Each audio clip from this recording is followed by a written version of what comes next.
Today I want to give you all a simple but yet effective formula to help you all be able to win those 1v2s and or 1v3 situations, all right? And with these tips, I think it will give you the best opportunity to do so. Real quick, if you find yourself finding value in this video, even in the smallest degree, be sure to slap that sub button. Much more Apex content to come in the near future. Getting that out the way, I want to set up the scenario in your head, all right? You're in a 3v3 fight, you know, face to face, you know what I'm saying? Your teammates are doing their thing, not really being helpful, right? So you know you have to put yourself in the best situation possible to take out all three of the opposition, okay? Let's say you go ahead and you isolate a 1v1 gunfight right here, right now.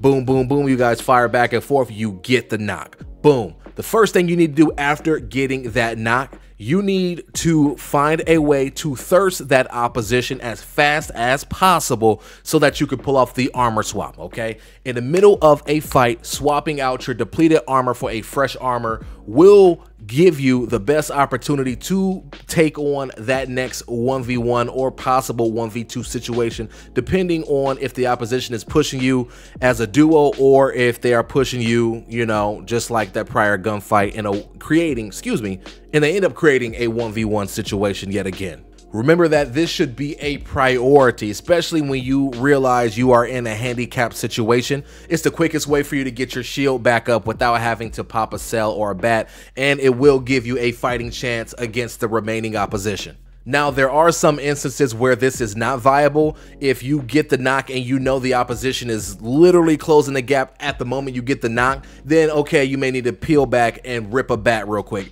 Trying to go for the thirst and armor swap in that instance may not be what's best for you, so read the room there. If you know you have a gap of time, then go ahead, get the thirst, pull the armor, and get ready for that next person. Something else I would like you to keep in the forefront of your mind is to loot fast, right? We got to learn how to loot quickly to minimize time spent being vulnerable, okay? So let's paint another scenario, okay? Let's say, again, you got the knock, you got the thirst, and you're pulling the armor swap, right? But let's say you have no more ammunition. Then what you need to do even before you get into that gunfight, even before you finish that thirst, is you need to mentally take note of what you need to pull out of that box, all right? Go ahead and grab a stack of ammo, grab the armor swap, and let's say you were one shot, scroll down, grab a med kit real quick, get out of that box and put yourself in the best position possible to win that next, again, either 1v2 or 1v1 situation based off of if you get pushed by the remaining one or two, all right? Don't even worry about the remaining loot.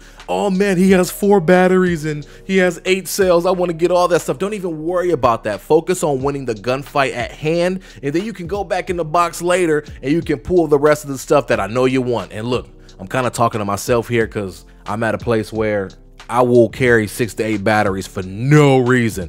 Don't at me. Don't at me. If you try to go for all that stuff right away, then you will be back to the lobby. And one of the last things that I want you to keep in mind is weapon swapping, all right? So I mean this in 2 ways. The first way is, I'm sure what you already know. It is quicker to swap to your secondary weapon than reload, okay? If you're rocking an SMG AR, you can rock the CAR Flatline, CAR R3, CAR Nemesis, R9 Nemesis, whatever the case may be. After you run out of the SMG shot, switch to that second weapon.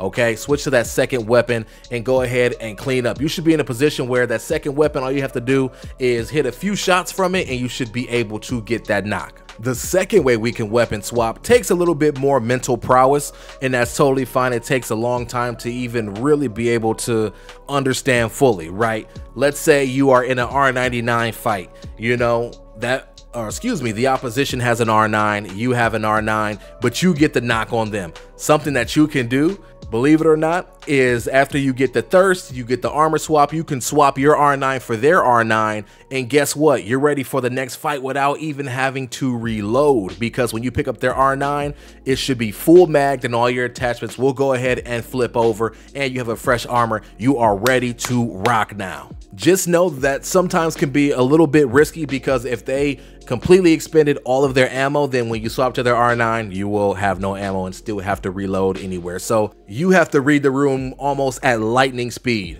A little sidebar to this, in between knocks, whether if you get the knock and the thirst and the armor swap, whatever the case may be, always put yourself in the best position possible behind some type of cover to reload at least one of the weapons before you start to heal up anymore or before you take the next gunfight. Because look, being healthy means nothing if you cannot fire your weapons, okay? If you go rip a med kit behind a car after you armor swapped and you're full health and the opposition pulls up on you, you still gotta reload. You're screwed. You're gonna get one clipped or you're gonna get your shield broken anyway, right? So I'd rather you get behind the car, reload one, maybe even both weapons before the opposition pulls up, and take your chances on that gunfight. Use some movement here and there, you know, try to break some ankles and make them miss shots and put yourself in the best position possible to get that second knock.